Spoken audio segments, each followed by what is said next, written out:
Bendiciones, hermanos. Vamos a esperar a que algunos de los hermanos que están en el grupo se terminen de conectar. Les avisé que el día de hoy el envío iba a ser un poquito más tardecito.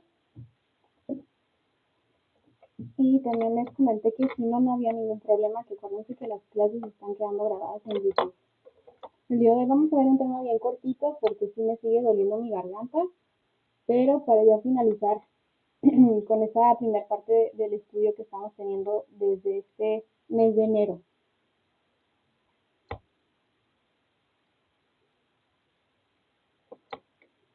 Ok, a ver, déjenme, me acerco un poquito más, a ver si me escuchan mejor. Recuerden, es que siempre como que hablo, eh, como que gritando, y ahorita estoy hablando pues con una voz tranquila. A ver, ¿saben qué? Me voy a desconectar y me voy a volver a conectar porque muy probablemente es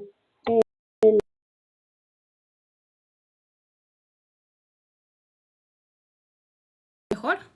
No sé si me podrían decir si se escucha mejor.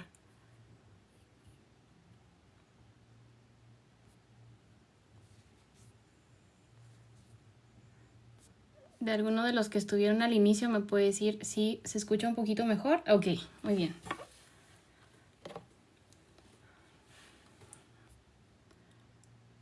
Ok, perfecto. Entonces vamos a empezar con una oración y vamos a comenzar. El día de hoy les digo, no es un tema largo, ya es el último para comenzar ahora sí con la parte 2 del estudio. Padre amado, te damos gracias porque nos permites estar aquí. Te pedimos que nos ayudes a entender lo que tú quieres enseñarnos en esta tarde ya. Te pedimos que nos sigas enseñando, sigas escudriñando nuestro corazón y que todo esto siempre sea para tu gloria y honra. En el nombre de Jesús, amén. Entonces, ahora sí, voy a pasar directito al contenido de la clase. Ahí están escuchando un poquito de movimiento porque estoy cambiando el celular. Ahora voy a tratar de no hablar tanto porque les digo que sí me duele un poco la garganta. Entonces, por eso ahora no me voy a quedar aquí platique y platique.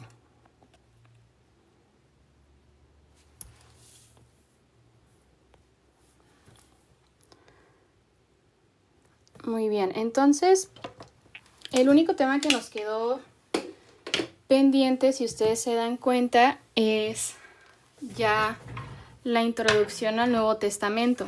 Hemos visto todas las demás introducciones, pero específicamente la carta que ustedes escogieron estudiar fue la de Mateo, que se encuentra en el Nuevo Testamento.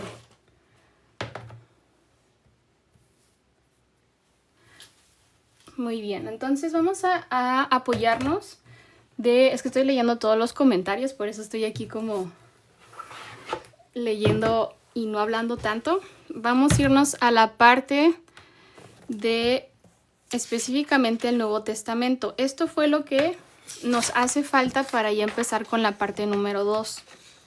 Okay, recuerden que una hermana nos mandó ahí el PDF de toda la Biblia de estudio de la Reforma. La verdad no sé dónde, en qué página es. Voy a buscarla y se las voy a subir porque la Biblia que nos compartió la hermana está un poquito complicada de entender porque viene todo el texto así como va. Entonces, pero sepan que sí tienen esa información ahí en el grupo. Entonces, el día de hoy vamos a estar haciendo nuestro último mapa que nos toca, que sería el de los evangelios y los hechos. Posteriormente, ya la carta que ustedes escojan, van a tener que hacer el mismo procedimiento que estuvimos haciendo aquí, pero independientemente con cada carta, que también lo vamos a hacer con Mateo, pero estas son las divisiones más grandes que tiene la Biblia. Entonces vamos a hacer la parte del evangelio. Ok, y también vamos a completar un poquito con el diccionario bíblico que ustedes ya conocen también. Voy a ir por una hojita para hacer un borrador también.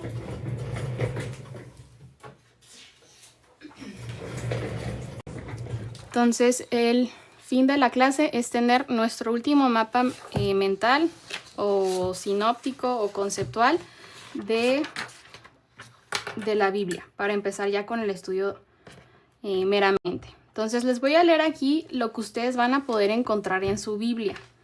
Ok, aquí nos dice, pues obviamente los evangelios y hechos, porque son diferentes a las demás cartas. y vamos a leer algunas de las cosas que tenemos aquí resumidas. Recuerden que si ustedes quieren, lo pueden leer con mayor detenimiento en el link que ya está en el grupo. El diccionario que vamos a estar utilizando es este, pero primero vamos a estar viendo la Biblia de la Reforma para que esto ya no les quede de tarea. Acuérdense que las tareas son de esta Biblia y los ejercicios que hemos estado haciendo en clase son del diccionario. Entonces es para ver diferentes fuentes que sean confiables. Entonces aquí empezamos con el trasfondo histórico. Ya vimos cómo la historia nos puede ayudar. Intenté hacer mi mayor esfuerzo para que la clase donde vimos mucha historia a ustedes les fuera pues llamativa y atractiva. Espero que sí hayan ahí aprendido algo.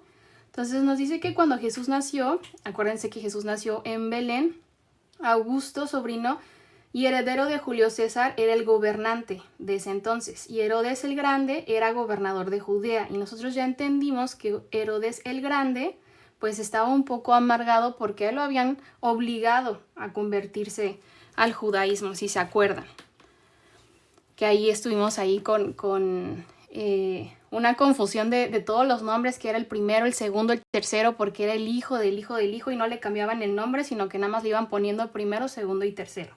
Pero este es Herodes el Grande, acuérdense. Y Herodes murió en el año 4 a.C. y su reino pasó a su hijo Arquelano. Arquelano fue culpable de un mal gobierno y fue desterrado desde el año 6. Como resultado de ella, Judea y Samaria quedaron directamente bajo la administración romana a través de una serie de gobernadores o prefectos que más tarde serían conocidos como los procuradores. ¿Okay? Ese es el contexto de lo que estaba pasando ahí en la política. Durante el ministerio de Jesús, Tiberio gobernó el imperio y Poncio Pilato era prefecto de Judea.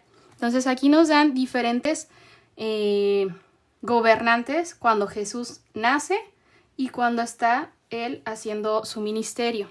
Entonces obviamente el que más nosotros conocemos es Poncio Pilato porque fue pues un personaje ahí dentro de la crucifixión de Jesús, pero es importante saber pues que no solamente estuvo ahí para lo malo, sino que él estuvo gobernando en ese periodo de tiempo también durante todo el ministerio de Jesús.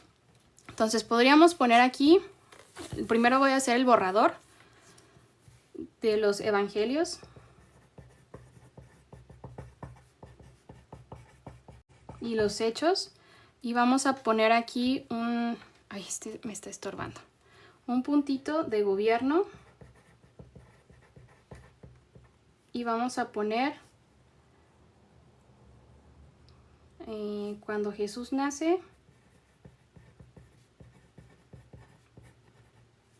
Era Augusto.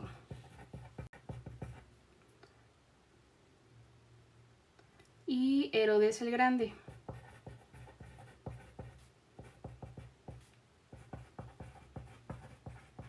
Después en el ministerio era Tiberio y en parte de Judea, en Judea Poncio Pilato. Ahora sí, esto nos ayuda a entender pues quién es cuando hace la matanza de los pequeñitos. Acuérdense que ya podemos entender con el trasfondo de Herodes cuando se le muere la esposa, que queda un poquito loco, etcétera, etcétera. Eso lo vimos en la clase pasada. Me parece que el periodo intertestamentario, si no me equivoco. Pero ahí había una historia ahí un poco dramática y trágica, y es por eso que Herodes pues no estaba muy bien de sus facultades mentales. Después de Herodes el Grande había entregado la provincia de Galilea donde vivía Jesús a otro de sus hijos, que era Herodes Antipas. Entonces acá hay otro Herodes, recuerden, no son los mismos. Aquí tenemos otro. Herodes Antipas es el hijo de Herodes el Grande. ¿Okay? Entonces aquí vamos a poner un asterisco porque sí hay veces que nosotros nos llegamos a confundir. Entonces vamos a poner que había Herodes el Grande, después Herodes Antipas y por último Herodes Agripas. Ahí. Ok, ¿ok? Que son diferentes Herodes. Para que no se confundan, porque acuérdense que aunque tienen el mismo nombre, son diferentes personas. Entonces, Herodes Antipas es hijo de Herodes Antipas. Luego, en el año 39, después de que Galilea pasó a manos de Herodes Agripa, nieto de Herodes. Entonces, fíjense, son nietos, por eso tienen el mismo nombre. Ellos no les pusieron primero, segundo, tercero, sino que al final, el grande, Antipas y Agripa. Entonces, para que no crean que un Herodes vivió chorrocientos mil años, sino que tienen un mismo nombre, pero son diferentes personas. Ahora sí. Un amigo de la infancia de Agripa, Claudio, era el emperador romano en ese momento, y esto hizo también a Agripa rey de Judea y Samaria. Agripa era popular, pero reinó por un periodo corto. Y Agripa, persiguía a los apóstoles. ¿Ok? Hasta acá. Entonces eran diferentes Herodes, uno el grande en la matanza, otro durante el ministerio de Jesús y otro ya cuando se quedan los apóstoles. Diferentes Herodes, mismo nombre, pero diferentes personas. ¿Ok? Entonces es importante este asterisco para entender. Acuérdense que es la Biblia de estudio de la Reforma. Ahora voy a ponerlo acá. Después pasó mucho tiempo. Agripa tuvo un hijo que le puso Agripa II. Y cuando el apóstol Pablo llega a Roma, ya no estaba pues Agripa, sino ahora Nerón. Y Nerón fue uno muy conocido porque era muy malo. Y este fue el que escuchó la apelación de Pablo, ¿ok? Para que nosotros vayamos entendiendo que pues obviamente va pasando el tiempo, van pasando los gobiernos. Nos enfocamos muchas veces en lo que está pasando en la Biblia y hay acontecimientos que repercuten o llegaron a pasar por cosas del gobierno que muchas veces no entendemos y somos ajenos. Es por eso que la historia en este momento nos va a ayudar nosotros a entender por qué los apóstoles se comportaban de alguna forma, por qué había ciertos pecados, etc. Pero esto no lo vamos a saber si nosotros por aparte no entendemos todo esto del gobierno. Por eso el primer contexto que vemos pues es el histórico. Nos ayuda mucho a centrarnos. Si se fijan, casi siempre en los históricos vienen también los mapas. Y va a venir parte del gobierno. Dependiendo de la Biblia que tengan, va a venir más o menos información, pero casi siempre es la misma. ¿Ok? Después, ya en el año 70, Jerusalén fue destruida. Y este también fue un acontecimiento muy importante, en el año 70. ¿Ok? Porque fue algo muy importante. Pues obviamente fue una guerra que surgió, que fue pues muy desastrosa dentro de la nación de los judíos. Y pues obviamente siempre pues es por la lucha de poder. ¿Ok? Entonces más o menos, ¿se acuerdan cuando les platiqué cómo ponían los historiadores las fechas de los evangelios, etcétera? Pues si dicen, mira, cuando estaba Herodes el Agripa, pues yo estaba ahí gobernando, etcétera. Entonces dicen, ok, ¿en qué periodo gobernó este señor? Y más o menos así van datando las fechas de los evangelios. Entonces, si tienen un acontecimiento muy importante y no hablan de él o no hay una repercusión dentro de la iglesia, pues ya saben que esos documentos fueron escritos antes de que sucediera esto, porque esto fue algo muy importante como para no escribirlo dentro de sus cartas. Entonces, más o menos ahí les digo, es una tarea muy extenuante, porque ahí están metidos con la historia y muchas cosas, como les platiqué la vez pasada, que me quedé como 2 horas hablando. Entonces, ahora sí vamos a ver otra parte. Acuérdense que este es nuestro punto del gobierno. Esta es la primera rama que vamos a tener. Y ahora vamos a tener otro punto para nuestro mapa, que va a ser el carácter de la narrativa del Nuevo Testamento. Entonces lo vamos a poner aquí. Yo le voy a poner narrativa. Recuerden que no tienen que quedar igual, sino que tienen que quedar como ustedes estén entendiendo.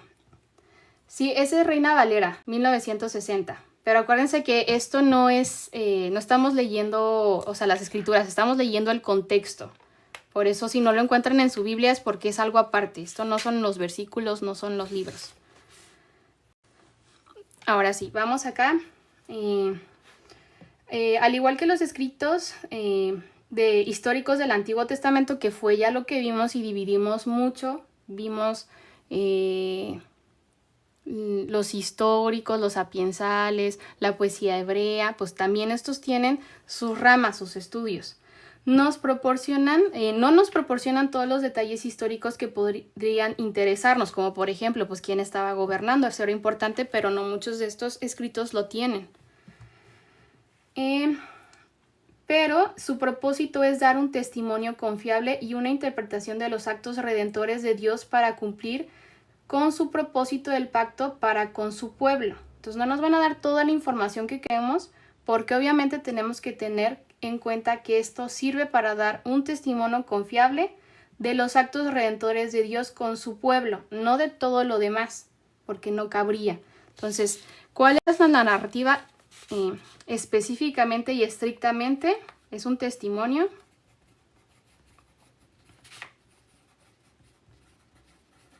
confiable de los actos redentores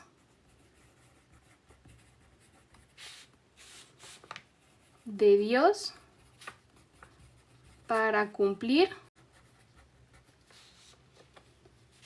le voy a poner su pacto con su pueblo, para con su pueblo, ¿ok? Entonces esta es la narrativa. No me va a decir quién estaba, o sea, yo no voy a acudir a la Biblia para ver quién estaba gobernando, cuál era el tipo de cambio, a ver cuál era la costumbre. Sí puede haber cierta información así, pero ese no es el propósito para el cual se escribió la Biblia, sino que la Biblia se dio, y específicamente el Nuevo Testamento, para dar un testimonio confiable.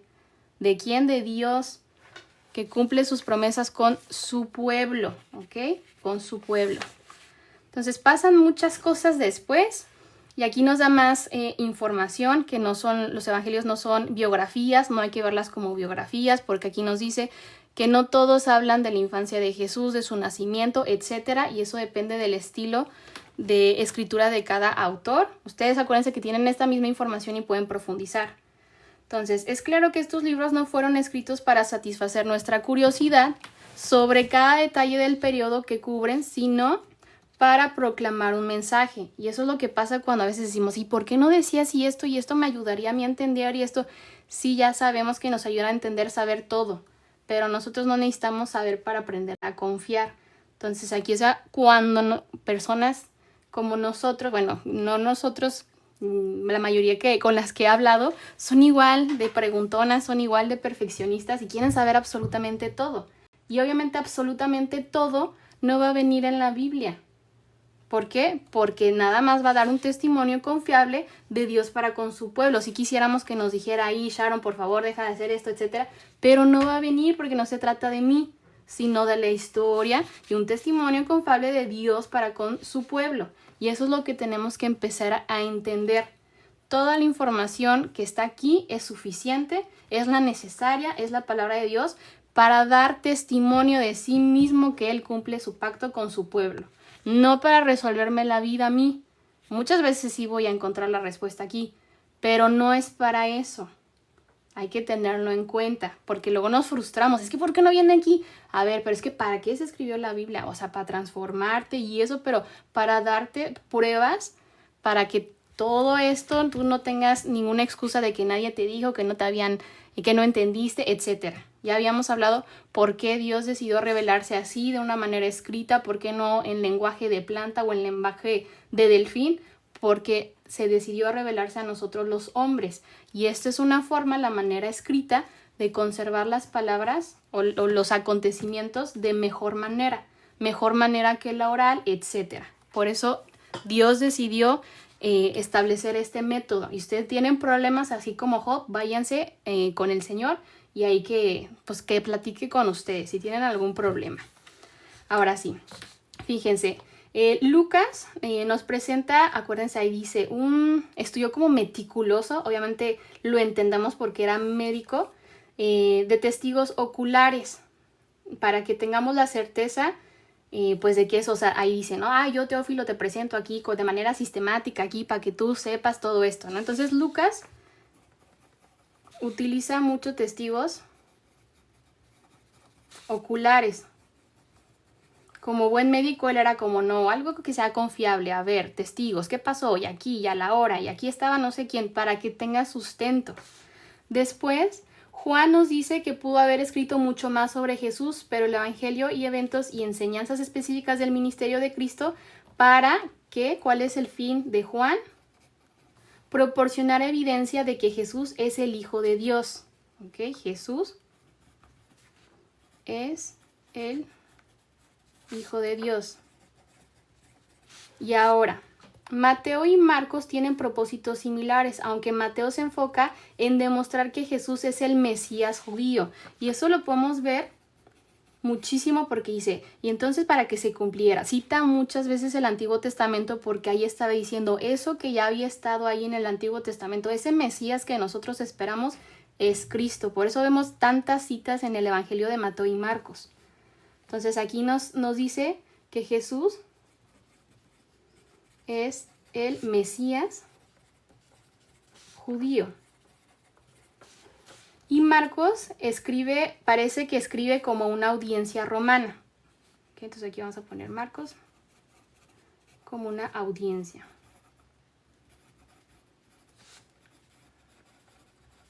Okay, entonces aquí ya tenemos algo distinto. Le quiere decir a los judíos, miren, Jesús es este. Y él a una audiencia romana, miren, es que Jesús. Entonces así podemos nosotros identificar por qué, o sea, interpretar mejor dependiendo si nosotros sabemos o no cuál era el público objetivo, qué era lo que trataban de comunicar. Porque si yo quiero, no sé, decir, a ver, Jesús es el Hijo de Dios. Yo lo puedo hacer con Mateo y Marcos, pero sería mejor si yo ya sé que el evangelio que se escribió específicamente con ese propósito es Juan, yo lo voy a poder hacer de una forma más precisa. Si yo sé que tengo un amigo que mira, híjole, no, que es bien así que la ciencia, pues me voy con Lucas que tiene muchos testigos oculares, que es más con el método científico. ¿Por qué? Porque era médico, eso me va a ayudar más que Juan. Pero, por ejemplo, si yo quiero hablarle a un judío, etcétera, pues me voy con Mateo porque yo estoy utilizando la misma escritura, etcétera. Entonces, este conocimiento nos ayuda a ser más precisos en la forma en que nosotros vamos a, leer el evangelio, aplicarlo a nosotros y después testificarlo, compartirlo. Entonces, es por eso que estos procesos o estos mapas son muy buenos. Aquí creo que ya nos compartieron la página.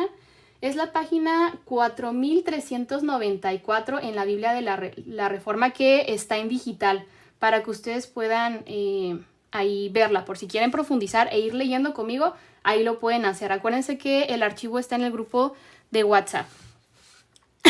Entonces, fíjense, aquí nos da como una motivación, ¿no? Dice, por lo tanto, o sea, sabiendo todo esto, el leer las narraciones del Nuevo Testamento, el lector debe hacer un esfuerzo especial para determinar por qué se incluyeron estos eventos particulares. Pues porque obviamente cada uno tenía un propósito distinto.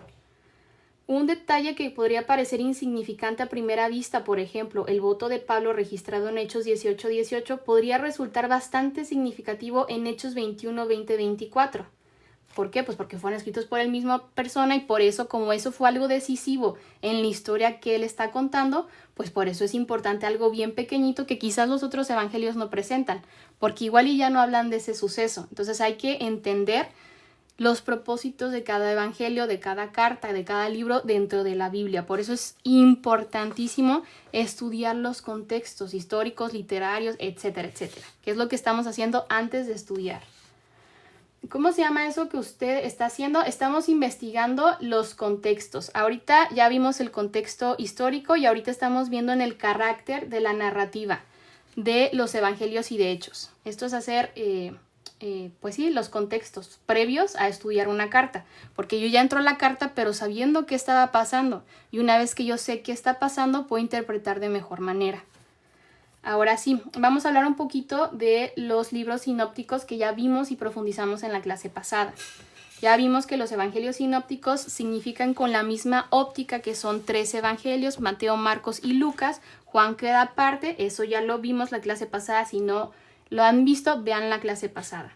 Entonces ya habíamos visto también que ahí mismo postulaban que Marcos fue el primero en escribirse porque pues tenía un léxico un poquito menos rimbombante, entonces si ya hubiera otros escritos, pues por lo menos les hubiera copiado ahí unas 2 o 3 cositas, etcétera.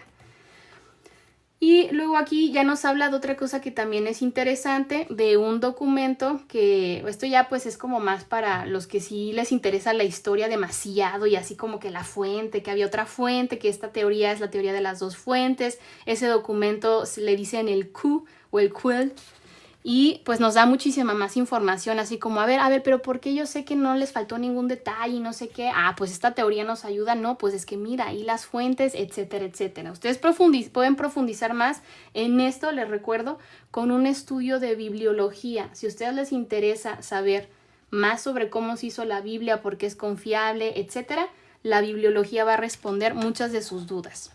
Entonces, fíjense, en última instancia, la guía de Dios a través de la inspiración divina fue el factor decisivo. No si nos resuelve las cosas, no si hay una fuente, si hay 2, si 3, si estuvo bien, si se conserva. No depende de esos factores que pueden ser humanos, sino siempre ha dependido de Dios, de la guía de Dios a través de la inspiración divina. El Espíritu Santo ha hecho un excelente trabajo. Yo creo que nadie le puede dar un argumento de como, uy, híjole, ¿sabes que aquí te faltó? A mí me funciona más eso. Hijo del Espíritu Santo, te faltó aquí esa información para que yo pueda entender. No. Yo creo que nadie nos vamos a poner así. Más bien nosotros, ¿sabes qué? Me hace falta más fe. Ayúdame a entender o ayúdame a yo poder hacer un esfuerzo para poder entender esto. Pero hay que tener eso muy en cuenta. La inspiración divina es la que se encarga de darnos toda esta certeza de que la Biblia es la palabra de Dios y es nuestra suprema autoridad. Entonces Dios usó los procesos históricos, especialmente las necesidades espirituales de individuos y congregaciones que fueron las primeras audiencias de los evangelios y los hechos. Les digo ahí pues estos procesos históricos de que cómo fue la inspiración, que si fue literal, que si, les digo, eso lo pueden resolver en bibliología, eso se ve ahí en bibliología. La investigación sobre la historia y la literatura, por lo tanto, o sea, nosotros ya, ¿cómo esto nos ayuda? O sea, si nosotros podemos investigar sobre historia y literatura, que es este contexto, no debe desperdiciarse o decir, uy, no, a mí no me funciona nada, o no, yo solo lo que el espíritu me revela, o no, es que no, eso va contra la... A ver, ¿qué nos va a ayudar? No lo debemos de desperdiciar, ya que a menudo estos escritos, estas cosas históricas, esta información añade mucha luz sobre el texto. Por otro lado, nuestra confianza en la verdad de la escritura no se basa en la capacidad de los especialistas para resolver los problemas literarios, sino en el poder de Dios para cumplir sus promesas. Entonces, nos ayuda, arroja muchísimo más luz. No es como no estar confiando, no es como que ajeno. Acuérdense que el Espíritu Santo nos guía a buscar la verdad. ¿Y cómo? Pues a través de cosas que ya están, de la historia, de la gramática. Les digo, muchas veces decimos, yo no quiero estudiar porque eso va contra el Espíritu, lo que sea. ¿Ok? Pero pues tú tuviste que ya tener un cierto conocimiento previo para poder leer la Biblia. Entonces, si tú realmente nada más te vas a enfocar en lo que el Espíritu te revela, entonces que dímelo en otro idioma o algo así, porque ya leer la Biblia en sí requiere un conocimiento previo de matemáticas para saber los números y de español y de reglas gramaticales para poder entender esto. ¿Te ayudó ese conocimiento a poder identificar que esto dice la abominación de la desolación? Claro que sí. Entonces el estudio claro que nos ayuda, es una herramienta para poder arrojar más luz a esta revelación que se nos ha dado en la Biblia. Entonces, no discriminen, no menosprecien los estudios, pero recuerden, no sustituyen al Espíritu Santo. Hay muchos estudiosos que comprueban que Jesús murió y resucitó y no creen. Pueden saber mucho, pero no aceptarlo como Señor y Salvador. Pero también es muy malo decir, yo no necesito estudiar nada porque así estoy bien. Ya vimos que sí nos ayuda porque arroja más luz. Entonces vamos a tener una interpretación más precisa. Y acuérdense, alguien que es humilde, así como Apolo, ¿se acuerdan? Sabía mucho, defendía un chorro, pero Priscila y Aquila lo instruyeron para que fuera más preciso.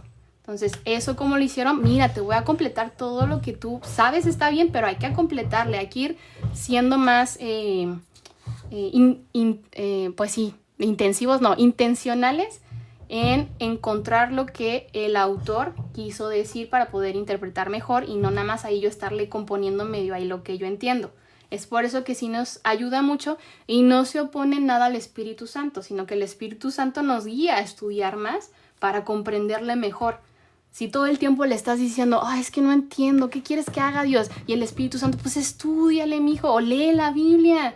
Para leer la Biblia vas a tener que aprender español o el libro o el idioma en la que estés leyendo, y para poder entender mejor, pues una regla gramatical para entender que pasó con acento, pues ya no está vigente, etcétera, etcétera. Mientras más estudies, más herramientas tienes, mejor vas a poder interpretarla.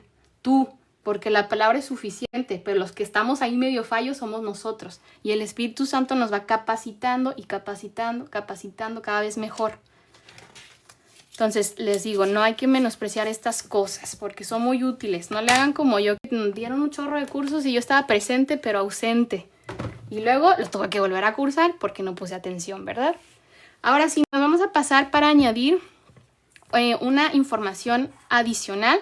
Y encontré esto, estaba buscando a ver si había información así como la encontramos en la del Pentateuco, pero no la hubo. Estoy en el Diccionario Bíblico Ilustrado Holman, ya me pasé a este diccionario. Y aquí me fui a Nuevo Testamento, y en el Nuevo Testamento nada más decía, vaya a pacto. Entonces me fui aquí al pacto y habla de los dos pactos, y esta información está muy completa. Aquí nos habla del pacto, los rituales y las señales de pacto, los pactos entre los seres humanos, los pactos divinos y ya luego específicamente los pactos pues que tiene Dios para con su pueblo. Entonces me centré más en la información del Nuevo Testamento y esto nos va a ayudar muchísimo, muchísimo, muchísimo a entender por qué la Biblia es una sola historia. ¿Ok? Nada más es como que es la continuación, no es como que esté separado, etcétera. Entonces, fíjense, el Nuevo Testamento agrega otros aspectos al significado e importancia del pacto mosaico. Aquí, con anterioridad, está hablando de los pactos del Antiguo Testamento, que pues el de David, el de Abraham, el de Moisés. Entonces, aquí ya nos dice, bueno, ahora ya en el Nuevo Testamento, ¿qué pasa? Entonces, el Nuevo Testamento, aquí nos dice, agrega aspectos al significado e importancia del pacto mosaico. Por ejemplo, dice que estas cosas que aparecen en el Antiguo Testamento señalan hacia el sacrificio expiatorio de Cristo. ¿Okay? Más específicamente la sombra de los bienes venideros, como dice en Hebreos 10 del 1 al 14. Y estas cosas no eran eficaces para la expiación del pecado. Entonces ahí teníamos, acuérdense en el pacto mosaico, pues que tenía que hacer la expiación y tú tenías que llevar ahí tu cordero sin mancha y que para cuando naciera, que tórtolas, etc. Entonces esto siempre apuntó a Cristo, a que tenía que haber un sacrificio expiatorio, pero ya no de animales, sino de Cristo. Entonces no es como que una cosa y otra, sino que es la continuación. Recuerden que se llama Diccionario Bíblico Ilustrado Holman. Ahora sí, después vemos, Dios estableció el pacto mosaico con la nación de Israel como un acuerdo temporal cuyo propósito, ¿qué? Se cumpliría en la primera venida de Cristo.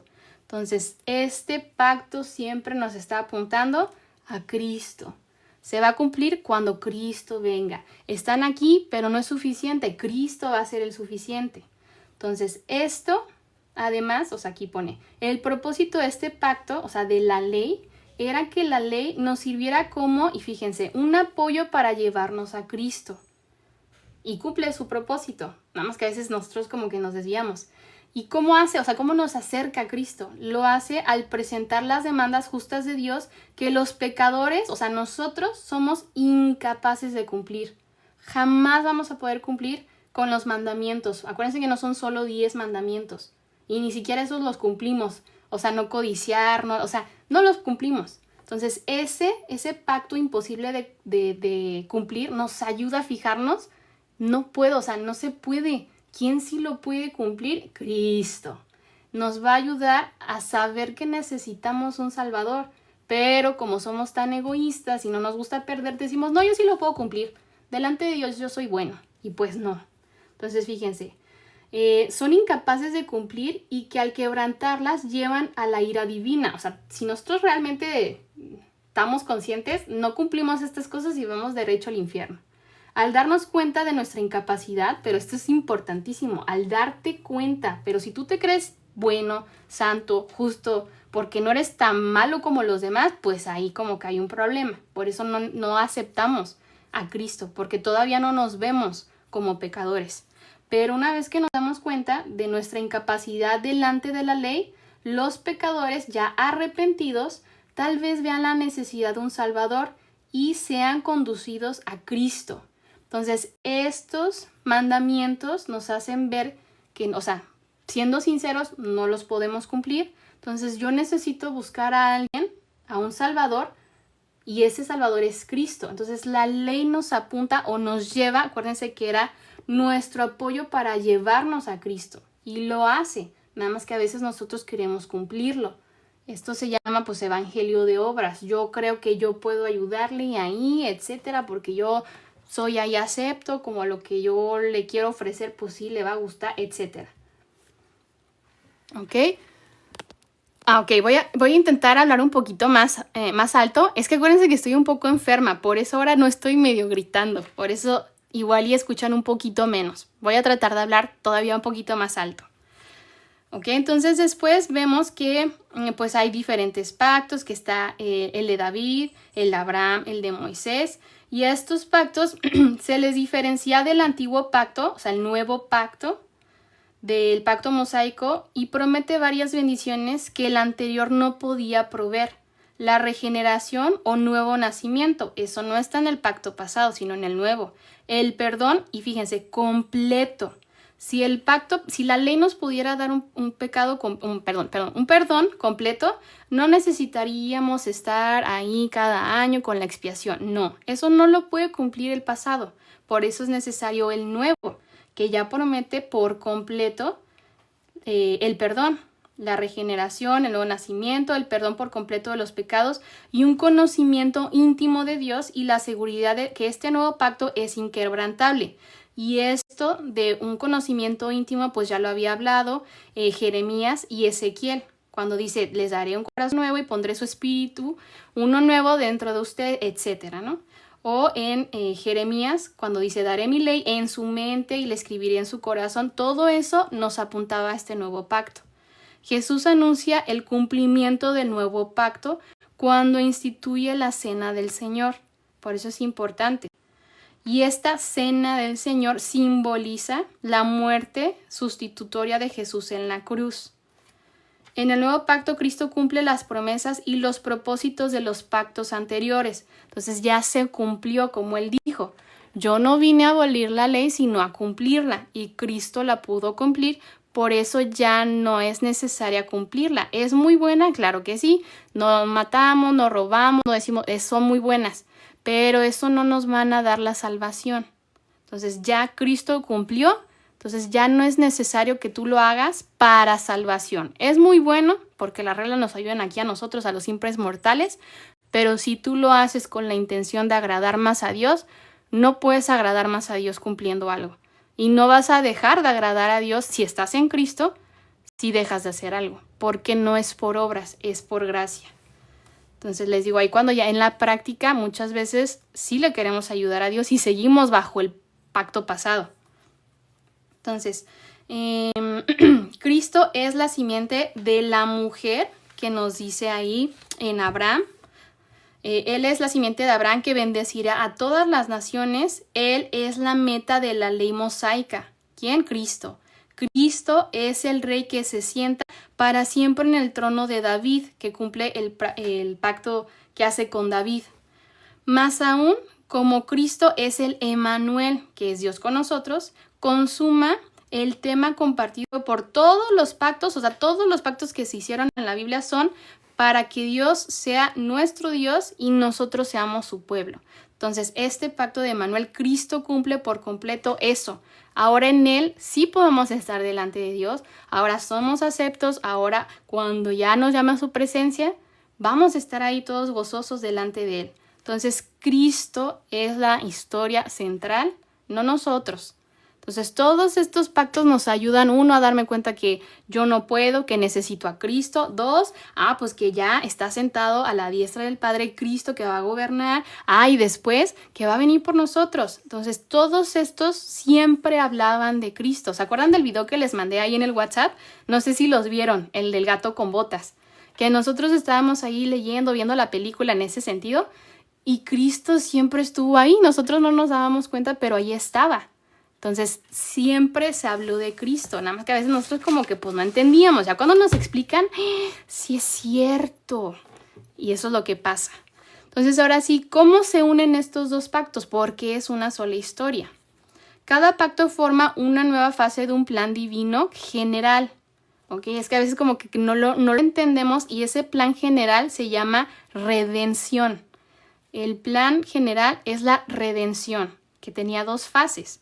Entonces, el pacto de las obras, como el de la gracia, son trasfondos de un pacto esencial que es el de la redención. El pacto de la gracia, en el que Dios unilateralmente promete en su gracia redimir a la humanidad caída, presupone el fracaso del pacto de las obras. ¿Por qué tenía que fracasar? Porque hace un pacto que no se puede cumplir. Pues para que miremos arriba y digamos, no podemos, Señor, te necesitamos. Para eso está ese pacto. Ese pacto tiene que fracasar porque así lo hizo Dios, para ayudarnos. Acuérdense, ese pacto nos lleva a Cristo, nos ayuda.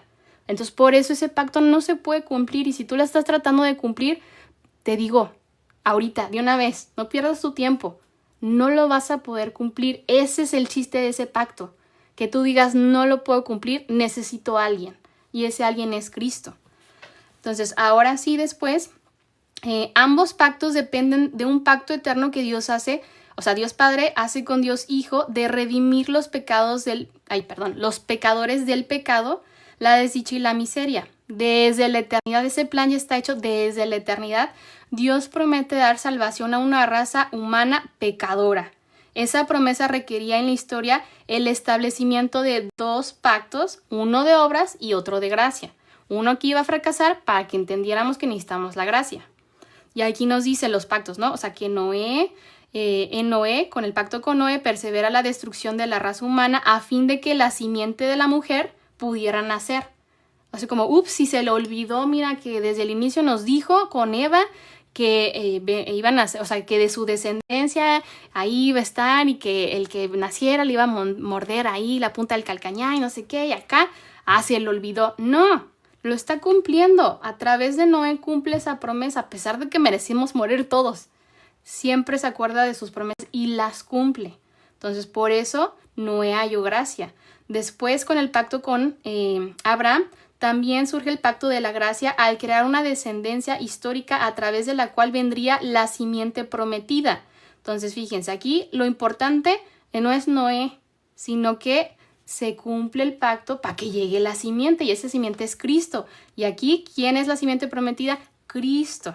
Todos los pactos siguientes siempre van a preservar el linaje donde va a venir Cristo, que va a cumplir esa promesa. Entonces, por eso todos esos pactos siempre nos apuntan a Cristo, no a nosotros, a Cristo, Cristo, Cristo.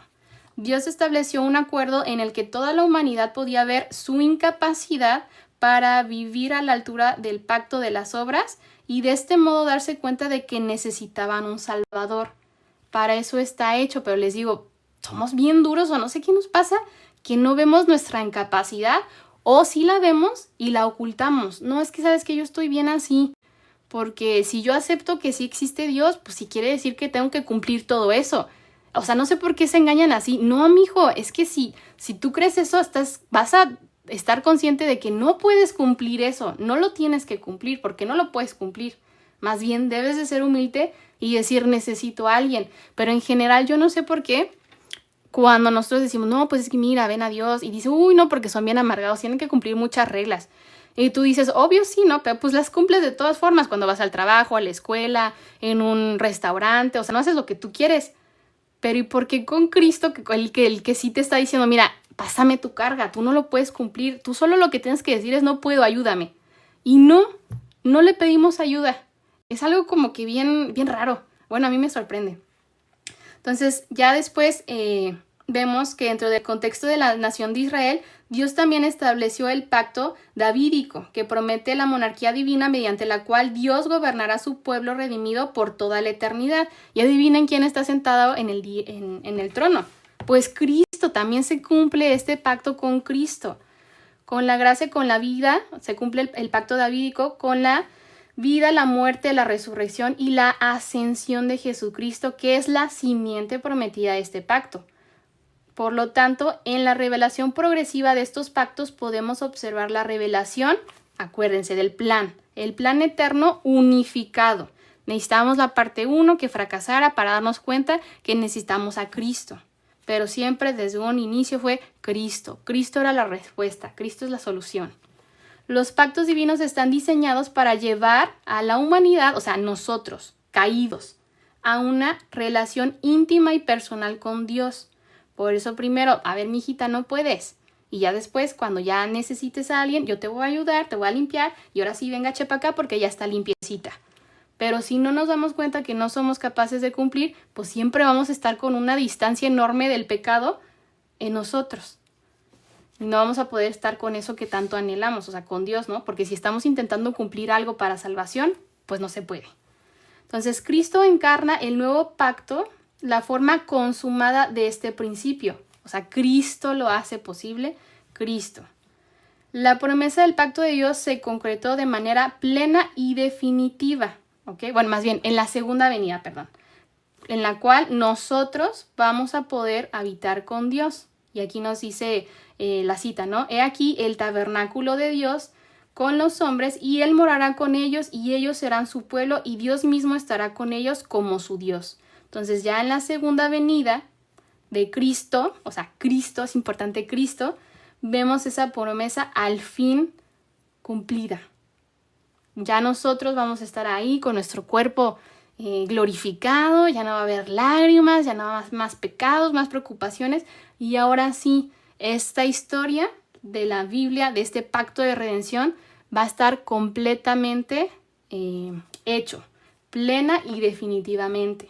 ¿Ok? Y es eso, esa esperancita que nos da al final Apocalipsis, ¿no? De, ay, esa gloriosa ciudad, y vamos a estar ahí, y wow. ¿Por qué? Porque todavía falta que Cristo vuelva por nosotros, por su iglesia. Entonces, así nosotros ya podemos ver la Biblia como una sola cosa. Esto me apunta a Cristo, el Nuevo Testamento me habla de Cristo, y después las cartas que dejan es para que nos sigamos santificando, y ya después vamos a estar allá con Cristo glorificados. Entonces es una sola historia. La historia se llama la redención, que tiene de protagonista a Cristo, no a nosotros, porque Él es el único necesario. Nosotros pues como que somos las pulguitas pecadoras. Digo, gracias a Dios pues que estamos aquí en su misericordia, pero recuerden que la Biblia es una historia de Cristo, de la redención, de Dios redimiendo a su pueblo a través de Cristo. Y de esa manera nosotros ya podemos entender un poquito mejor, espero que les haya ayudado a entender este tema que sí es complicado, de que la Biblia es una sola historia. Porque les digo, yo sí me tardé un chorro de tiempo entendiendo eso de la Biblia. Entonces vamos a hacer nuestro mapa de esta parte, que es la última. Entonces vamos a poner aquí Evangelios y Hechos. Voy a poner...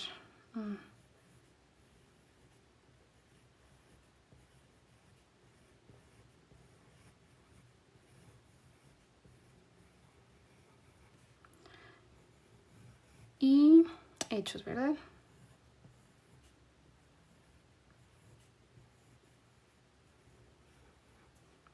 Okay, acuérdense que primero lo hago con lápiz porque todavía yo no soy experta en lo del lettering.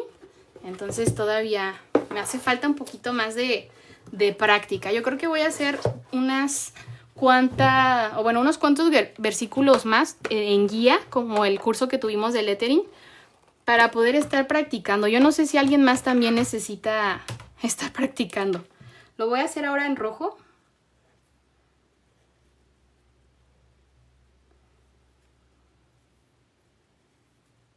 Acuérdense que los trazos hacia abajo son gorditos y hacia arriba delgaditos o con menos presión.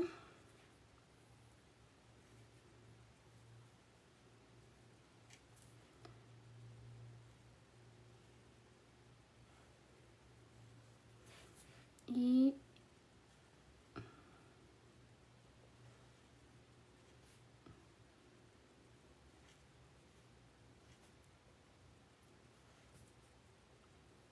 ahora no estoy hablando tanto entre las cosas porque acuérdense que estoy un poquito enferma de la garganta, por eso es que no estoy platique y platique. Si no, ya saben que me encantaría estar ahí, yo duro y dale, hablando y hablando. Ay, ¿cómo ponía los...? Creo que estos son... Era circular.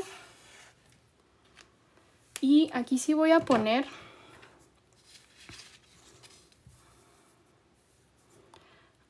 creo que me había gustado una frase que estaba acá en el diccionario bíblico.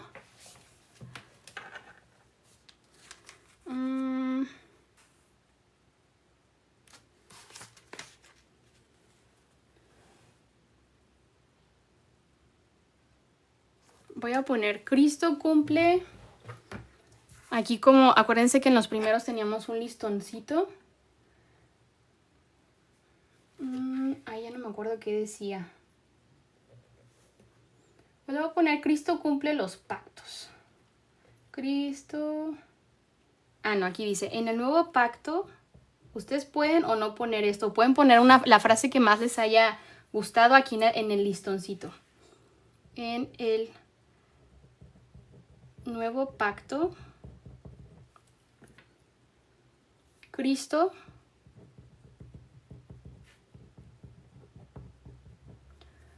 cumple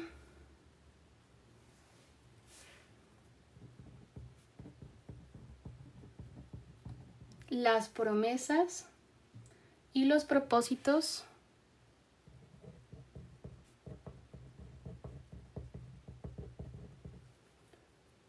de los pactos anteriores.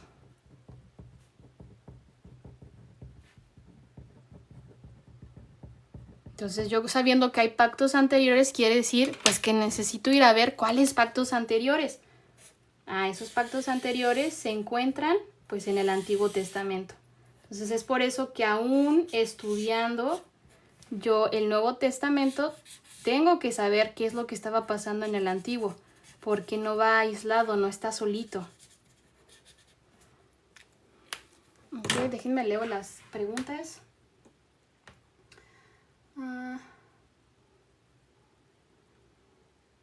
Aprende los bosquejos mejor, teacher. Vamos a ver bosquejos después. Acuérdense que los bosquejos son para cuando ya estamos estudiando un libro en específico. Sí vamos a tener un ejercicio de bosquejo, pero cuando empecemos con Mateo. Acuérdense que esto es contexto. Por eso todavía no entra dentro de un bosquejo. Y los bosquejos después nos pueden ayudar mucho cuando vamos a hacer también prédicas o algo así. También son de utilidad, pero este es el paso previo porque todavía no es un estudio de una carta. Entonces por eso todavía no podemos tener una estructura, porque estamos uniendo estos evangelios y hechos a lo anterior, que fue el Antiguo Testamento. Por eso no podemos tener ahorita todavía un bosquejo. Ok, vamos a poner nada más acá en el contexto. Y me parece que la palabra que yo quería estaba acá en la Biblia de la Reforma. Eso pasa cuando hagan su bosquejo, sí les recomiendo que pongan la fuente para que no se anden aquí perdiendo como yo. Entonces voy a poner acá, que es el contexto.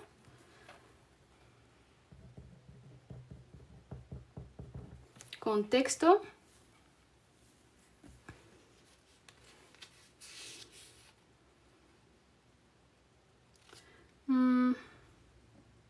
Vamos a poner, es una investigación sobre la historia y la literatura.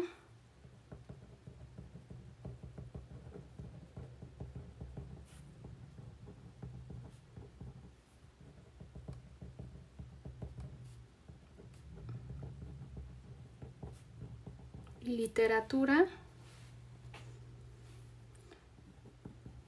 que da más luz, ¿ok? Porque en este específico de los evangelios y los hechos nada más nos habla de la historia y la literatura. Hay otros que tienen todavía muchísimas más cosas. Entonces ahora sí me voy a ir con mi borrador y voy a poner aquí gobierno. Y vamos a poner aquí Jesús. Y luego le voy a poner cuando nace. Y luego voy a poner ministerio. Y vemos que aquí estaba Augusto.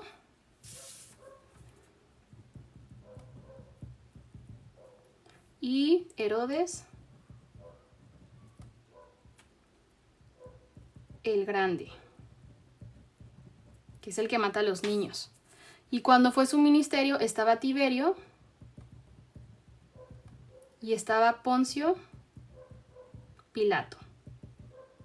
Yo ya nada más estoy transcribiendo la información. Ok, déjenme acá los paso más cerquita. Y ahora sí, vamos a poner aquí el asterisco. Como aquí voy a hacer como, a ver si me sale como una notita. Porque este es importante, o sea, como una nota. Las que a veces les dejo hago como un cuadradito. Y... lo voy a poner como un cuadradito en 3D. A ver si me cabe en esta parte. Entonces me tiene que caber aquí lo de Herodes. Vamos a poner que hay 1, el Grande, 2, Antipas y 3, Agripa. Y le voy a poner aquí una flechita para, yo entiendo que esto quiere decir que son, o sea, su hijo. Ahora sí, luego nada más le voy a poner acá que durante este testimonio, bueno, aquí como esto fue cuando estaba Jesús, y le voy a poner aquí los apóstoles.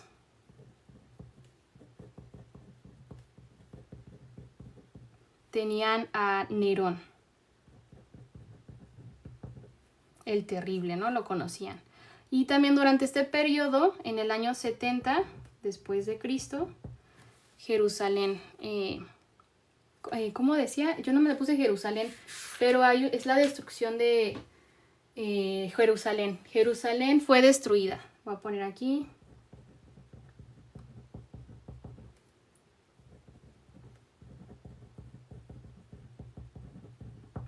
Ok, y ahora sí ya nos vamos a la narrativa. Ok, vamos a ponerlo, pues... lo voy a poner acá. Es que como que lo hice muy pegado para acá. Narrativa.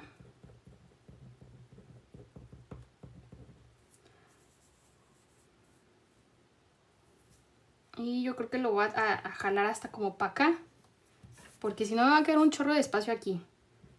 Es un testimonio confiable de los actos redentores. Y le voy a poner aquí Dios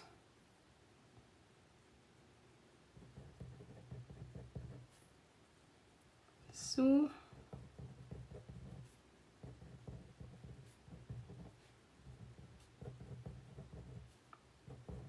Entonces este va a ser testimonio confiable de los actos redentores, en donde nos dice que Dios cumple su pacto para con su pueblo. Lo voy a sacar así. Y en la narrativa sí le voy a poner acá. Uno fue Lucas, que nos da testigos oculares.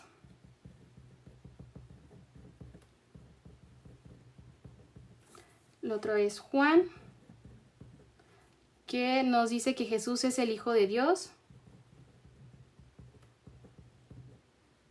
Ahí es él.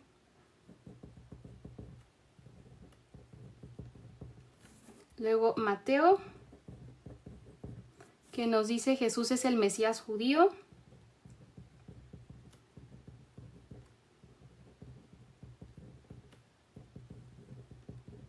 Y por último Marcos, que nos dice que es como a una audiencia romana. Ok, y aquí voy a hacer un pequeño dibujito a ver si me sale. Entonces ahora sí voy a estar uniendo estas partes y las voy a hacer con... Es que como rojo nada más hay uno, lo voy a tener que hacer con... O lo pondré todo de rojo. Pues bueno, lo voy a poner... Es que tengo un chorro de colores y fíjense que en estos colores nada más hay un rojo. O sea, bueno, ya sé que nada más hay un rojo, ¿no? Pero quería como otra tonalidad o algo así. Vamos a unir. Pues voy a unir este contexto con este. Y le pongo una flechita. Y luego acá, Jesús, gobierno, ministerio, cuando nace, que es el de Augusto y Herodes el Grande. Luego acá Tiberio, Poncio Pilato. Entonces acá el gobierno.